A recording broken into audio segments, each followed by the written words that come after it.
La primera mesa redonda va sobre arbitraje en el sector de construcción e ingeniería.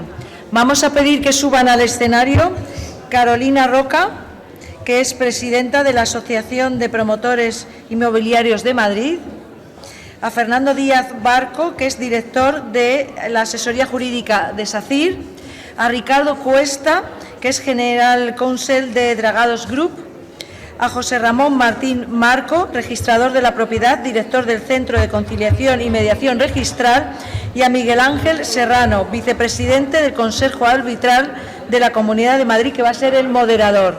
Buenas tardes. En primer lugar, deseo dar las gracias a la Cátedra de Derecho de los Mercados Financieros de la Universidad San Pablo CEU y del Colegio de Registradores de España, y también a nuestros anfitriones, la Cámara de Comercio, la Corte de Arbitraje de Madrid y el CIAN-CIAR. Como ha habido una presentación de nuestros ponentes, yo creo que, y la premura de tiempo, entramos en materia. Nuestra mesa, el título de nuestra mesa es el arbitraje en el sector de la construcción e ingeniería, y en el desarrollo de esta jornada, o de esta mesa más en concreto, yo voy a formular una pregunta común para todos los ponentes, dentro del espacio temporal que tenemos de aproximadamente 8 o 10 minutos más o menos, y propiciar, con posterioridad a vuestra intervención, propiciar el diálogo entre vosotros y, lógicamente, de aquellos de los asistentes que lo estimen oportuno. Y sin mayores, entramos en materia. La pregunta común para todos los ponentes va a ser que nos comentéis desde vuestra perspectiva profesional cuáles han sido vuestras experiencias en el sector del arbitraje de la construcción y de la ingeniería, y que nos hagáis una especial mención o hincapié en todo aquello que consideréis más oportuno o relevante o digno de hacer mención. Con total libertad, es ad libitum, sin limitación de que se trate de arbitraje comercial o de arbitraje de inversión, e inclusive haciendo alusión a ciertas figuras que guardan una muy estrecha relación con el arbitraje.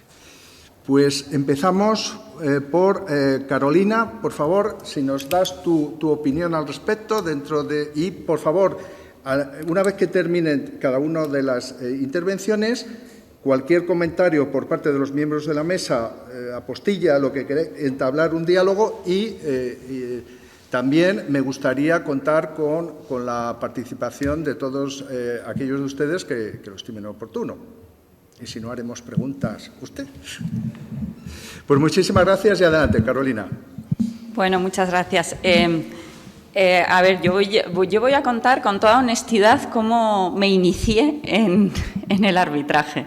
Lo cierto y verdad es que, bueno, en nuestra empresa, como he dicho anteriormente, promotora constructora, es una pyme, bueno, mediana empresa, donde para nada estábamos familiarizados con el arbitraje. El arbitraje siempre lo teníamos concebido como algo que se utilizaba en los grandes conflictos internacionales o grandes conflictos de grandes constructoras, ¿no?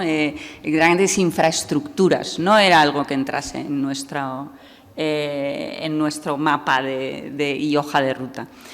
Pero la verdad es que en su momento,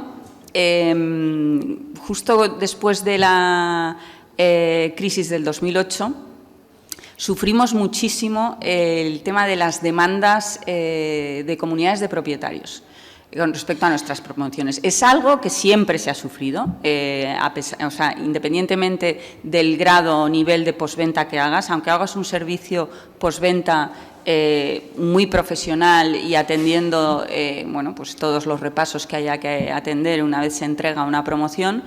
Lo cierto y verdad es que sí que hay un porcentaje alto de comunidades de propietarios que cuando se va acercando la fecha de los 10 años, ¿no?, interponen una demanda que además nunca buscan reparación in natura, sino que lo que buscan es una indemnización. Y esa situación, a la que bueno, ya habíamos aprendido a convivir con ello, después de la crisis se agudizó muchísimo, porque claro, fueron muchas las promotoras que cayeron, y muy pocas las promotoras que sobrevivimos como para poder afrontar una indemnización tras un procedimiento de reclamación de postventa, ¿no? Y ahí nos vimos, digamos, más atacadas por este tipo de procedimientos. Y fue en ese momento cuando, desde la asociación, yo en ese momento no la presidía, se planteó el introducir en nuestros contratos, tanto en los contratos comerciales, en los contratos de compraventa de las viviendas, como en los contratos con nuestros proveedores, en el caso de constructora, se incluyese esta cláusula de mediación, más que nada como yo en ese momento lo denominaba como el cartel de Securitas Direct, ¿no? Aunque no tengas la alarma contratada, tú pones el cartel en la puerta y ahuyentas a los ladrones. Porque el ladrón dice, pues en vez de entrar en esta que tiene el Securitas, bueno, y no quiero hacer publicidad, pero en vez de entrar aquí, pues entro en esta otra que no tiene alarma. Pues realmente esa fue algo tan prosaico y poco, es verdad que esa fue la razón por la que nosotros empezamos a incluir, nosotros y otros o muchos asociados, a incluir la cláusula de sumisión expresa al arbitraje en el caso de nuestros contratos, ¿no? No puedo valorar, porque es muy difícil saber cuántas demandas hemos dejado de tener por esta cláusula, pero sí que es cierto que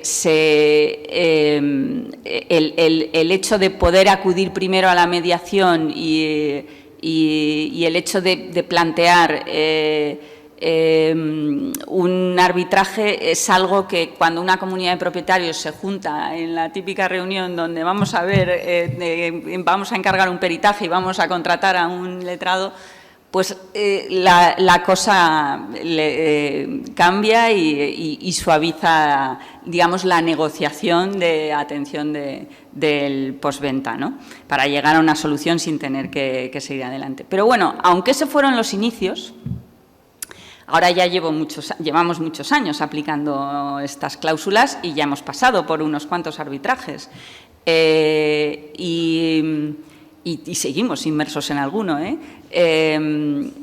y la verdad es que tengo que reconocer que soy una firme defensora del arbitraje. José Ramón lo sabe, que soy una firme defensora del arbitraje. ¿Por qué? Porque otra de las reivindicaciones que hacíamos desde el sector siempre era que necesitábamos juzgados especializados para nuestros conflictos y no para esas grandes constructoras, grandes infraestructuras, conflictos internacionales, sino para lo que más se hace en el día a día de nuestro país, que es promover y construir vivienda. Y al no existir juzgados especializados, tenemos un récord de un montón de sentencias donde claramente se denota que el juez no tiene conocimiento alguno técnico sobre las cuestiones y que realmente en todos estos procedimientos estás vendido a un buen peritaje o a un mal peritaje. Y en ese sentido también hemos intentado que se refuerce, ¿no?, la formación o la cualificación de esos peritos judiciales para no estar vendidos a peritajes de parte e incluso judiciales, que yo he visto unos cuantos que dejan muchísimo que desear, y porque realmente se tratan conflictos que no son tan enormes en cuantía, pero que sí que son muchos con mucha cuantía, con pequeñas cuantías, ¿no? Y la verdad es que con los arbitrajes lo que, es que yo disfruto leyéndome un laudo donde veo, estoy detecto que es que el árbitro sabe de lo que está hablando, ¿no? Ayer mismo me leí uno donde veía claramente que el árbitro estaba analizando, a ver, no me quiero enrollar, pero las cargas incompletas del hormigón, de cuando hacemos el pedido de hormigón para la estructura, y sabía de lo que estaba hablando, y eso es que es fundamental, porque tiene que tomar decisiones con conocimiento de causa. Si no, que un juez tome decisiones con el conocimiento de causa de unos peritos que no tienen la cualificación que deben tener, pues la verdad es un enorme riesgo. Entonces, bueno, ya por acabar, yo la verdad es que, insisto, firme convencida, y desde el punto de vista de la asociación también hemos firmado un convenio, eso ya es para arbitraje para el alquiler, o sea que también tiene esa vertiente. Eso también es política de vivienda, es decir, el solucionar los conflictos en alquiler de una forma rápida, dar la seguridad jurídica necesaria para que se ponga más oferta en el mercado y al final estás haciendo política de vivienda, ¿no? Pero bueno, yo concretamente volviendo a lo que nos ocupa, ¿no?, que es la construcción y infraestructuras, yo lo que me gustaría es trabajar entre todos para un poco democratizar el arbitraje, y que el arbitraje no sea solo algo que se ve desde el punto de vista de eso, de grandes conflictos, sino que todos los promotores, pymes, medianos, pequeños, lo veamos como algo útil y como algo mucho más profesional, mucho más técnico. Y bueno, también es verdad que para eso quizá los honorarios de la Cámara de Arbitraje, es verdad que para democratizarlo quizás se hacen un poco elevados. Pero bueno, yo entiendo también que si quieres tener una formación técnica en el arbitraje, o si lo bueno es eso, pues habrá que pagarlo, ¿no? Así que nada, bueno, os cedo la palabra, que no quiero monopolizar. Muchísimas gracias, Carolina. Pues ahora tiene la palabra José Ramón, por favor. Adelante. Bueno, buenas tardes a todos. Muchas gracias por la invitación y felicidades a las premiadas. Creo que ha quedado un arquitecto sin premiar, que es el autor de esto, que es impresionante. Yo estoy, la verdad es que sobrecogido entre eso y el nivel de compañeros que tengo. Soy registrador, soy árbitro y soy mediador. Me formé como árbitro en el Colegio de Abogados de Valencia, también me formé como mediador con muchos de mis compañeros, ya en el año 2015, es decir, que llevo tiempo de mediador. No me preguntes a quién quiero más, si a papá o a mamá, pero podemos a lo mejor plantearlo un poco, ¿no? La denominación de ADR, ¿verdad?, que es la que todos conocemos, la que todos usamos o que hemos venido usando hasta que ahora se empiezan a utilizar otras denominaciones, habla de alternativos. A mí lo de alternativo no me ha gustado nunca. A mí me gusta hablar de complementarios, pero complementarios no ya a la vía judicial, sin perjuicio del principio de tutela judicial efectiva, etcétera, etcétera, que no vamos a entrar en eso, pero complementarios entre sí. Es decir, ¿por qué el arbitraje y la mediación también pueden considerarse medios complementarios entre sí? Se puede empezar con uno y terminar con otro perfectamente. Y, de hecho, en muchas cláusulas de los contratos veréis las MEDAR, las ARMED, etcétera, etcétera.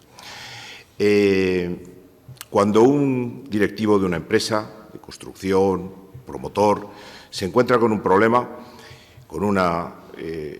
problema que es importante, que afecta a su empresa, a su actividad, va a llamar a su asesor y le va a decir: ¿qué opinas de esto? ¿Te parece? ¿Nos vamos a meter en juicio? ¿Quieres que hagamos un arbitraje? ¿Qué propones? ¿Una mediación? ¿Cuál es la respuesta de ese asesor? Yo creo que es imposible que la respuesta sea siempre la misma. Dependerá del caso concreto. Pero por dos factores diferentes. En primer lugar, por la naturaleza del conflicto. No es lo mismo estar en presencia de una controversia muy concreta, muchas veces de carácter técnico, que una controversia que afecta a relaciones comerciales más generales entre dos empresas. El arbitraje es cierto que nos garantiza una solución, que permite la adopción de medidas cautelares, que tiene eficacia de cosa juzgada, que tiene una rapidez, que tiene una garantía de experticidad en cuanto al juzgador. Tiene muchas ventajas. Sin embargo, hay que tener en cuenta que para la empresa, en un momento determinado, si pone en una balanza lo que le aporta, lo que gana con un laudo positivo, donde le han dado razón a su pretensión, con el coste que tiene. ¿Y qué coste? ¿El coste económico? No. Estoy hablando de otro coste. Yo creo que esto también es habitual en los que nos dedicamos a esto, de oírlo muchas veces, pero no me importa repetirlo, creo que es importante. La mediación va a permitir el mantenimiento de las relaciones entre esas empresas en litigio. La solución acordada frente a la solución impuesta va a permitir el mantenimiento de esa relación, sea un proveedor, sea un cliente, sea una empresa con la que puedo ir a un concurso de la mano, etcétera, etcétera. En segundo lugar, el coste reputacional. El coste reputacional es un coste importante para la empresa y tendrá que valorarlo. La imagen hoy en día representa mucho. Y, en tercer lugar, la ejecución. Bueno, yo creo que siempre es más fácil conseguir la ejecución de un acuerdo, de una solución que es producto del acuerdo, que de una solución que es producto de una decisión sea de un juez o sea de un árbitro. Con lo cual, también tendrá que tenerse en cuenta eso. Tú planteabas que contáramos un poco desde nuestra experiencia profesional. Yo mi experiencia profesional la he tenido como mediador en algunas ocasiones, pero sobre todo la he tenido ejerciendo una función que tengo encomendada, que es la de conciliador. ¿Qué es eso? Vamos a ver. La conciliación es un expediente de jurisdicción voluntaria que se introduce en la Ley 15 de 2015, de jurisdicción voluntaria, y que se encomienda a 3 funcionarios que no están investidos de potestad jurisdiccional, pero que sí que están dotados de fe pública, que son los letrados de la Administración de Justicia, los notarios y los registradores de la propiedad y mercantiles. En nuestro caso, la conciliación ante el registrador viene regulada en el artículo 103 bis de la Ley hipotecaria. Pero antes de explicaros someramente un poquito en qué consiste, lo primero que tenemos que hacer es ver de qué estamos hablando. ¿Cuál es la naturaleza de este procedimiento? ¿Qué es una conciliación? En principio, los métodos de resolución de conflictos se clasifican en heterocompositivos y autocompositivos. El arbitraje, el heterocompositivo por excelencia, y la mediación como método autocompositivo. Pues bien, en la conciliación, en el que las partes acuden voluntariamente ante un tercero neutral para que les ayude a alcanzar un acuerdo por sí mismas, este tercero neutral tiene la condición de registrador.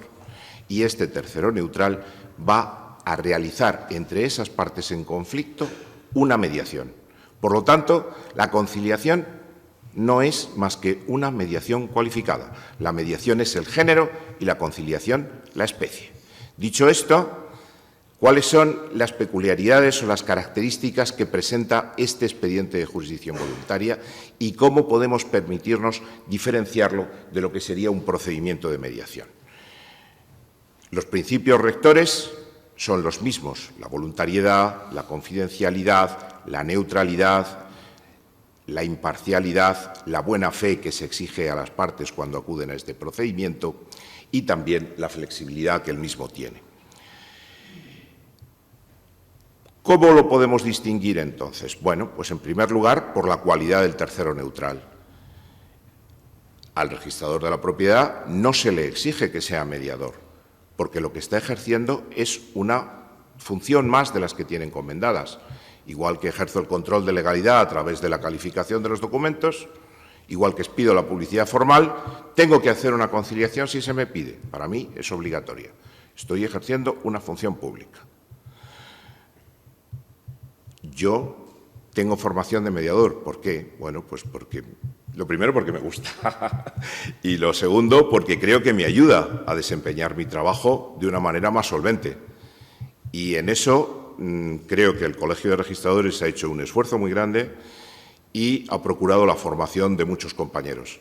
Ahora mismo creo que tengo el privilegio, y si no, aquí está mi decana que me corrija luego, de decir que los registradores españoles somos el cuerpo jurídico que tiene un mayor porcentaje de colegiados formados en mediación. Supera el 20% o incluso el 25%, seguramente.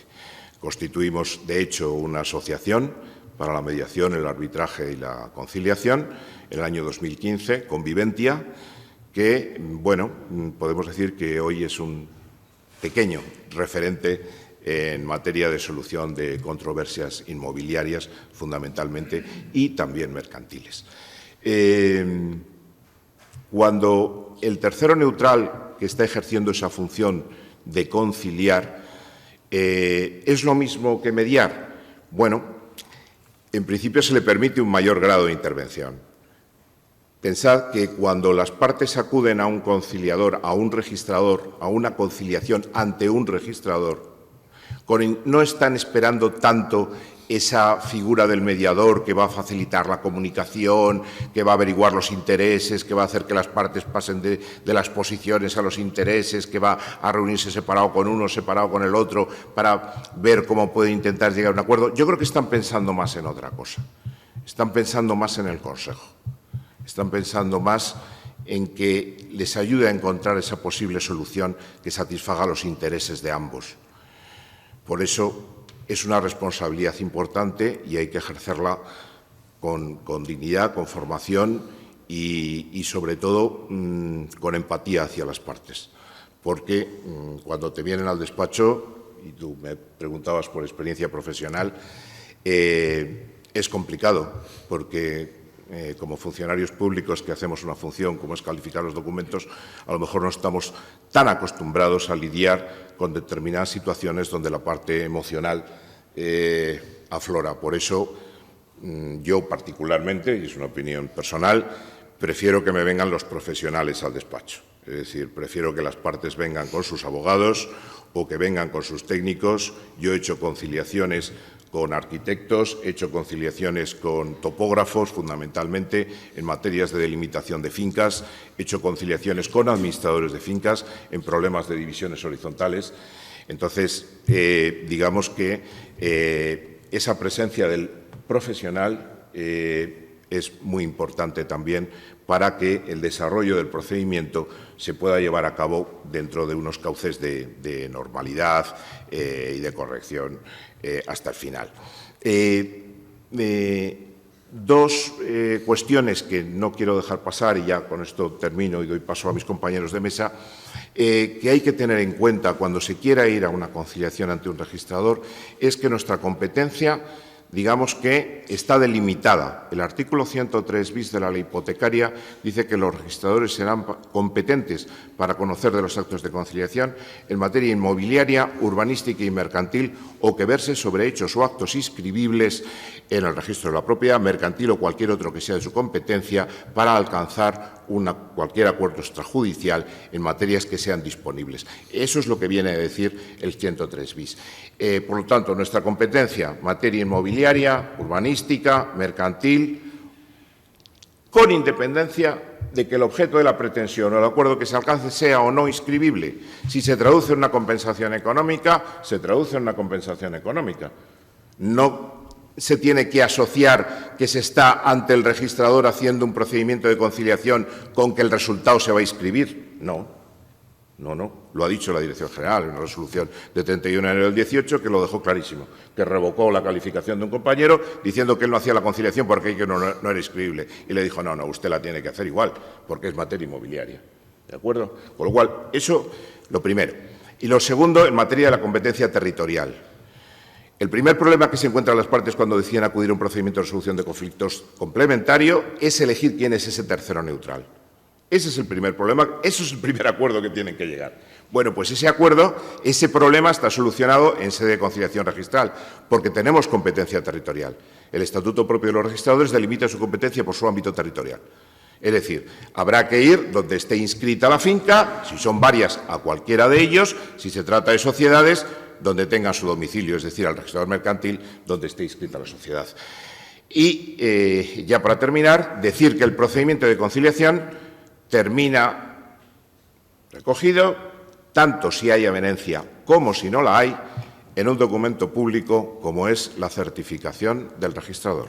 El registrador va a certificar del acuerdo y eso es un documento público, con lo cual la diferencia con la mediación es, así como la mediación necesita ser elevada a escritura pública, en sede de conciliación eso no resulta necesario.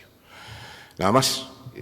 Yo estoy a vuestra disposición desde el Colegio de Registradores, desde el Centro de Conciliación y Mediación, para resolver cuantas dudas se os hayan podido quedar. Muchas gracias por vuestra atención. Muchas gracias, José Ramón. Tiene ahora la palabra Fernando. Buenas tardes. Muchísimas gracias a todos. No quería más que perder 30 segundos en agradecer a todas las instituciones que nos han invitado a participar en esta mesa y especialmente a vuestra asociación, que tan buena labor hace por los premios y a las premiadas. Y dicho esto, voy a hablaros un poco de una manera llana respecto al arbitraje y lo que supone para una empresa como... Voy a decir una empresa o dos empresas, porque yo estuve 15 años en FCC y ahora llevo 7 años en SACIR, con lo que tengo la experiencia de 2 constructoras. Y os diré que de entrada el arbitraje, tradicionalmente en estas empresas, donde no estábamos acostumbrados a la internacionalización, sino que hablábamos más bien del negocio local, el arbitraje de alguna manera venía siendo un problema. ¿Y por qué digo esto que venía siendo un problema? Pues venía siendo un problema porque cuando nos sometíamos a algún arbitraje y el arbitraje salía mal, salía con un laudo que no era favorable, era muy fácil que las llamadas se multiplicasen, ¿no? Diciendo ¿por qué habéis sometido a la cuestión arbitraje? ¿Por qué habéis admitido estos árbitros? ¿Por qué habéis admitido esta corte? Etcétera. Había una tradicional confianza en lo que son los tribunales de justicia españoles. Se piensa que, bueno, que son los que son, que están bien formados, que, bueno, que son funcionarios, que llevan muchos años dedicándose a ello y que, en definitiva, si te cae un juez y el juez dicta una sentencia, pues hay que aceptarla, tienes la posibilidad de recurrir y adelante. Ya tendremos suerte en segunda instancia, incluso podemos llegar hasta la casación. En cambio, cuando vas a un arbitraje y el laudo es malo, pues prácticamente tienes las posibilidades de recurrir muy limitadas, ¿no? Unos motivos muy tasados, como te vaya mal el laudo, ahí te has quedado y a pagarlo, no te queda otra, ¿no? Entonces, con este escenario, hablando de un mercado nacional, porque si hablamos ya de un mercado internacional, es absolutamente imposible pensar en los contratos internacionales sin un arbitraje.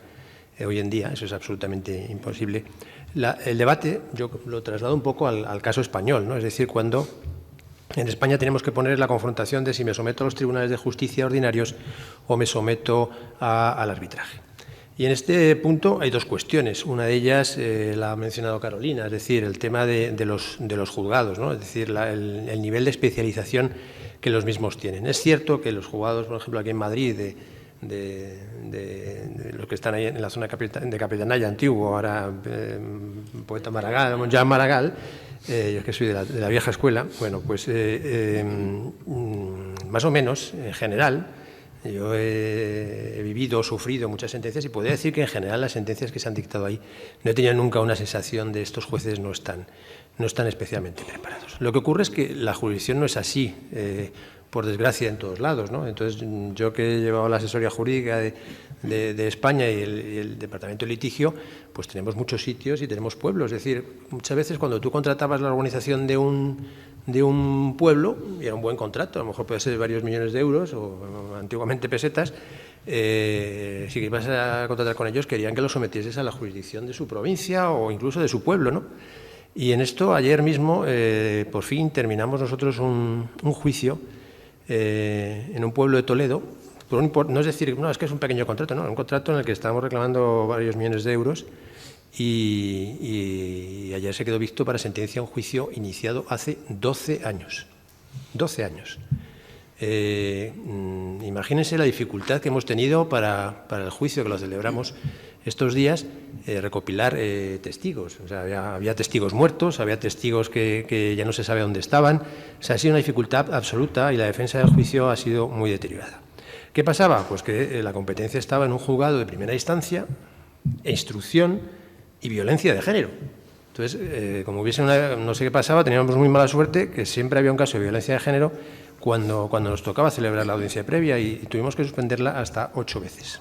8, no estoy exagerando, esto es un tema que está ahí en mis archivos, es un caso excepcional si quieren, pero está ahí.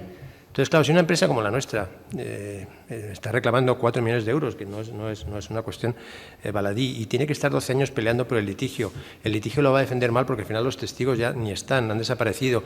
Teníamos algún testigo que se ha cambiado a la otra empresa, por ejemplo. O sea, estaba buscando los testigos, no, es que me he ido a la otra empresa, ya no puedo ayudaros y tal, y bajo, pues nada.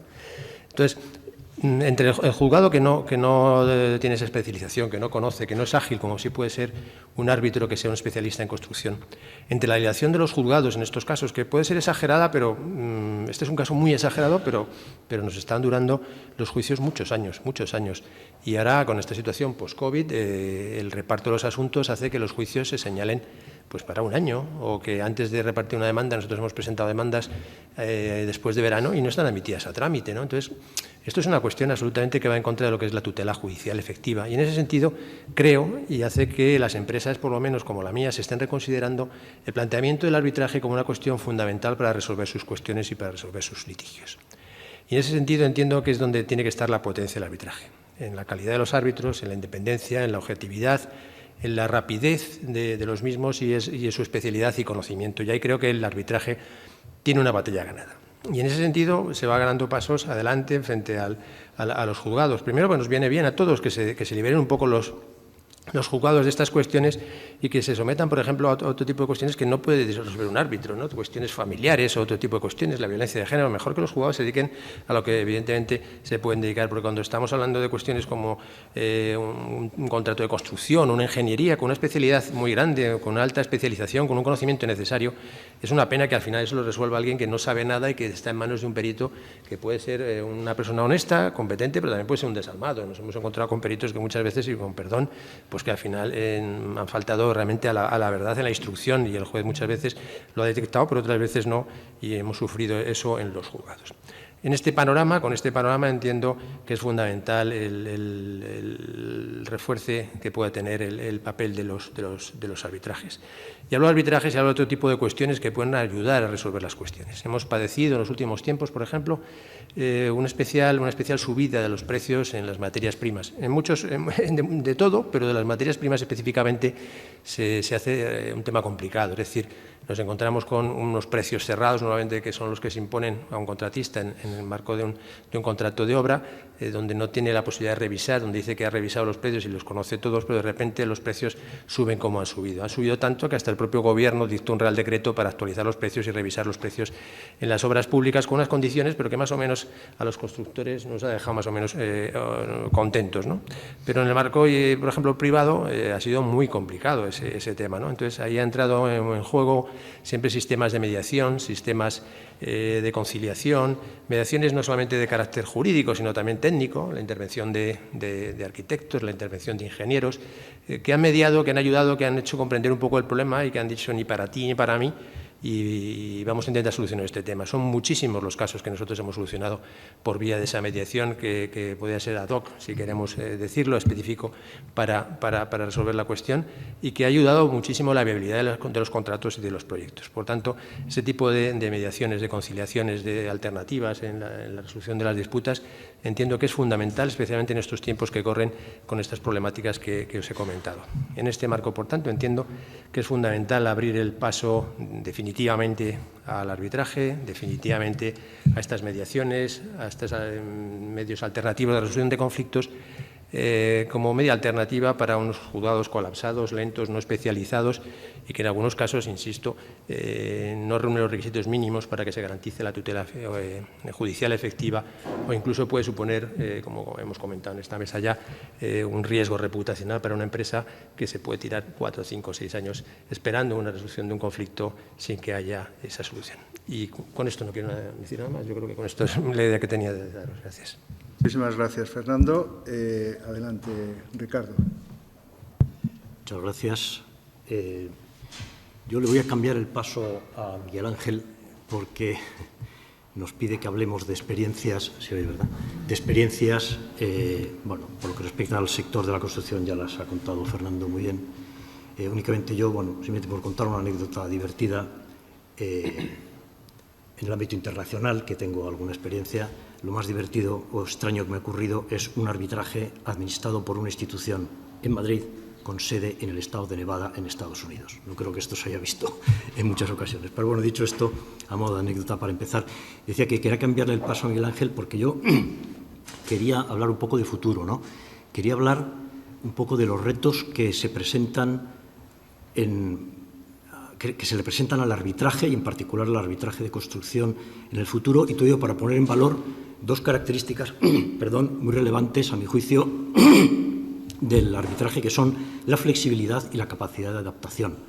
Y estos retos se derivan pues, de nuevas tecnologías que aparecen o de nuevas circunstancias que aparecen en nuestra vida y bueno, también el hecho de la circunstancia desgraciada del COVID que hemos sufrido hace unos años, pues también ha hecho que muchas formas de plantear arbitrajes pues cambien, ¿no? Entonces yo me voy a referir brevemente a algunos de estos retos que la comunidad arbitral tiene que pensar cómo resolver, pero pensar con calma, no hacer un parón y ponerse sesudamente a resolverlas, sino se irán resolviendo porque, como he dicho, el arbitraje tiene las características de flexibilidad y capacidad de adaptación que son muy relevantes.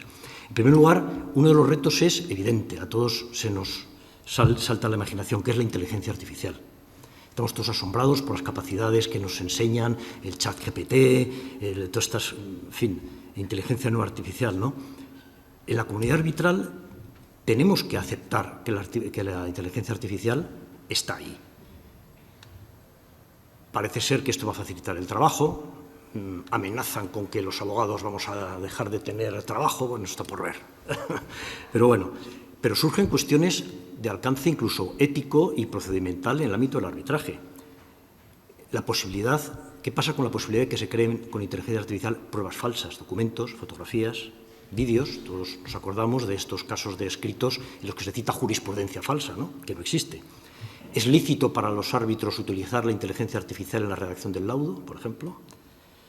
¿Debe ser objeto de revelación por parte de las partes, o por el árbitro si lo va a utilizar, o por las partes si van a utilizar también la inteligencia artificial en el momento de redactar sus memoriales, por ejemplo?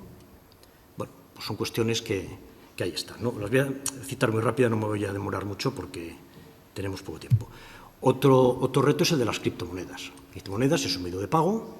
Bueno, ahí está. Pues tendremos que entender cómo funciona, porque podemos encontrarnos con tribunales arbitrales que tienen que decidir sobre si se ha realizado o no el pago en criptomonedas, por ejemplo, y hay que entender cómo funciona, ¿no?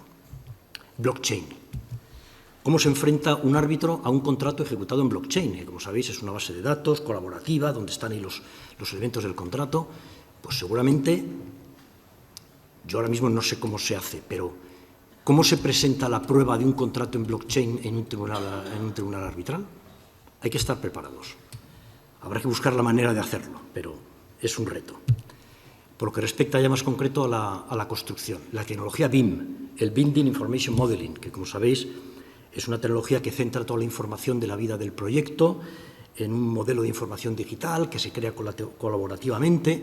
Por lo mismo, pues seguramente estos modelos serán presentados como prueba ante un tribunal arbitral porque está ahí la vida del proyecto, cómo se ha ejecutado desde la cimentación hasta la última piedra, ¿no? Pues está ahí, pues los árbitros tienen que saber entenderlo y los abogados también para explicarlo, no solo los peritos, que está muy bien y es su función, pero hay que entender cómo funciona. Como decía Carolina, qué gusto da cuando se lee un laudo en que el árbitro se está enterando de los problemas que tiene el hormigón. Pues el árbitro se tiene que enterar también cómo funciona BIM para poder determinar el proceso constructivo. La impresión en 3 dimensiones, por ejemplo. Yo me he quedado impresionado viendo vídeos y una especie de impresora y va como impresión, como hormigón, y va creando un edificio. Pues esto también genera problemas, ¿no? ¿Quién es el constructor? ¿Qué papel tienen aquí el director de obra, el director de la ejecución de la obra? ¿Cómo afecta esto a los defectos de construcción? Cosas nuevas. Voy a plantear muchas preguntas, no las voy a responder, simplemente las dejo en el aire. Una cuestión muy relevante en la que sí se pone de manifiesto esta flexibilidad y capacidad de adaptación que he dicho, que son las audiencias virtuales. Como he dicho, desgraciadamente, con la pandemia del COVID, pues se han generalizado ahora las audiencias virtuales, que es una forma de facilitar la celebración de las audiencias. También es una forma de reducir costes, porque ahorra costes de desplazamiento, ahorra alquiler de salas de audiencia, etcétera. Pero también plantea problemas, porque ¿cómo garantizar que un testigo no está siendo ayudado por detrás de la cámara para declarar, ¿no? O qué pasa si falla la tecnología en mitad de la audiencia, o, bueno, lo del cuchicheo de los árbitros o de los abogados, pues, hombre, en una sala virtual es más difícil, ¿no? Y también qué ocurre con el principio de inmediación, porque los árbitros pueden apreciar la veracidad de la declaración de un testigo de la misma manera cuando es presencial que cuando es en una pantalla. Bueno, pues no lo sé, no lo sé. En algunos casos seguramente sí, pero quizá en otros no.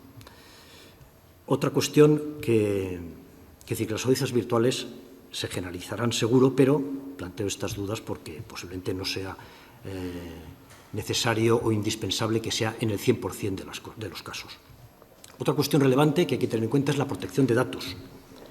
La utilización de plataformas virtuales o nubes en las que se sube toda la documentación que está a disposición de los árbitros, de las partes, pues puede plantear problemas de seguridad de la información, problemas de la confidencialidad de la información que allí se está almacenando. Imaginemos que es un procedimiento de construcción en el que se está planteando si se ha utilizado bien o mal un procedimiento constructivo que estaba patentado. Pues se sube ahí la patente, los procedimientos, tecnología, know-how, que puede estar al alcance de hackers, de ladrones de datos, etcétera. Pues es un reto también que hay que tenerlo en cuenta. Otro es el de la sostenibilidad, que es una preocupación evidente en el mundo actual, pues que el cuidado de nuestras actividades, que sean más sostenibles, pues en términos medioambientales, que causen menor impacto en la naturaleza. Bueno, como decía, las audiencias virtuales, con sus ventajas e inconvenientes, pues sí es verdad que ahorran contaminación, ahorran costes.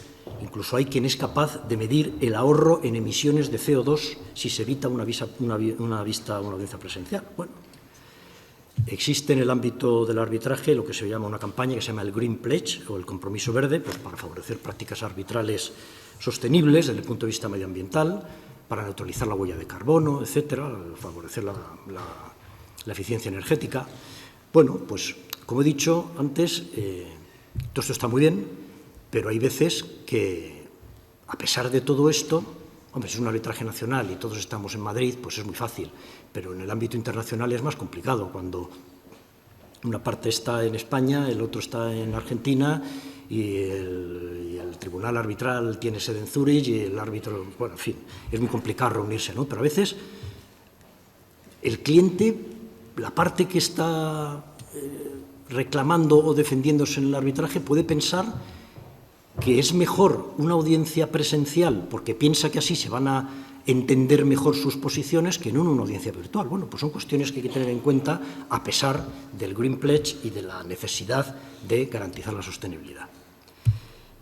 Y otro aspecto importante, que además lo traigo a colación especialmente pues, en el ámbito en el que estamos con esta asociación y con las estupendas mujeres premiadas esta tarde, es el ámbito de la diversidad.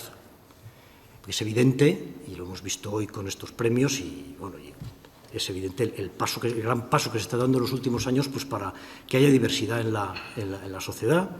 No solo diversidad de género, sino también, cuando se habla de diversidad en materia de arbitraje, no se refiere solo a la incorporación de mujeres como árbitros. Como se ha dicho esta mañana, el mundo de la construcción es un mundo masculino, el del arbitraje también lo era, ya cada vez menos, porque se van haciendo esfuerzos para que haya mujeres árbitros, que está muy bien, abogadas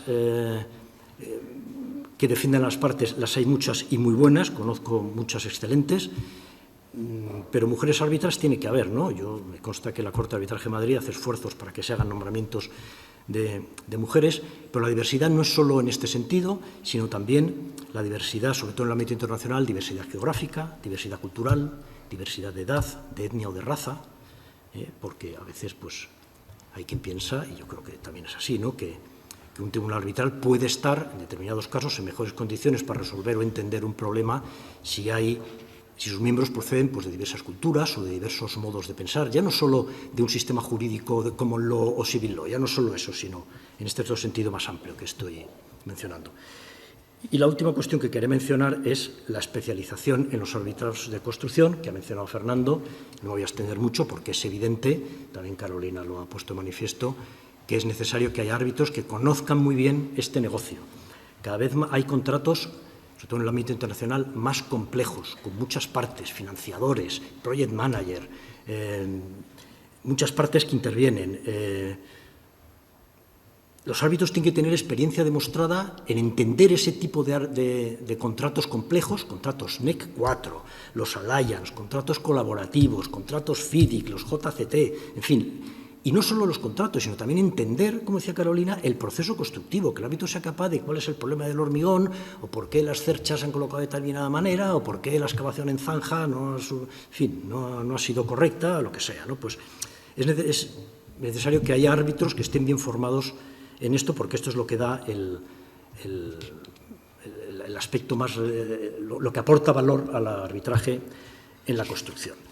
Y cuando refería a la flexibilidad y la adaptación, es que todas estas cosas, el arbitraje, el mundo arbitral está acostumbrado a adaptarse a todos estos cambios. Un caso evidente es el que ya he dicho, el de las audiencias virtuales. Viene el COVID, nos encierran a todo el mundo, pero la comunidad arbitral se pone en marcha y como se puede, con el Zoom, el Teams, con los medios que se puede, pues se van haciendo las comunidades, las audiencias virtuales, ¿no? Solo hace falta el acuerdo de las partes.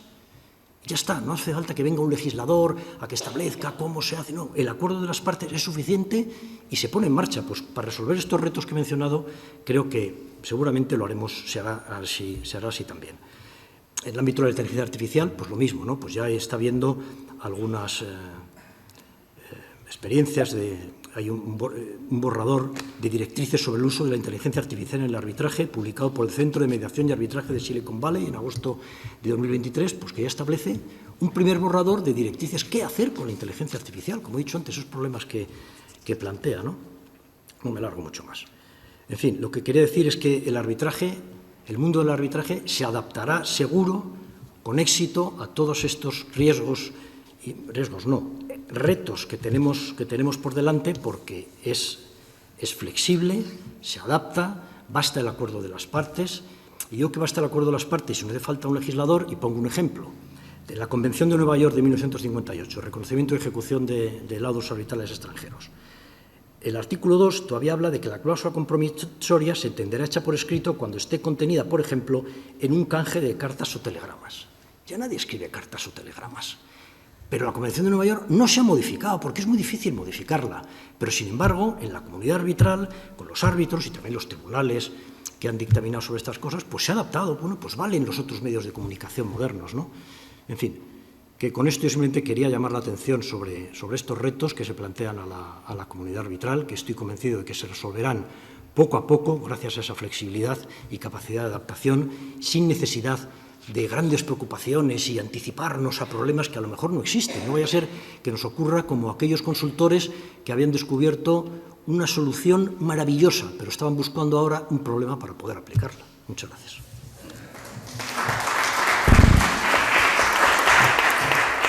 Muchísimas gracias, Ricardo. Por tema de tiempo damos por concluida la mesa y posteriormente en el vino español propiciaremos ese diálogo. Muchísimas gracias por su atención. Y a los ponentes, por supuesto.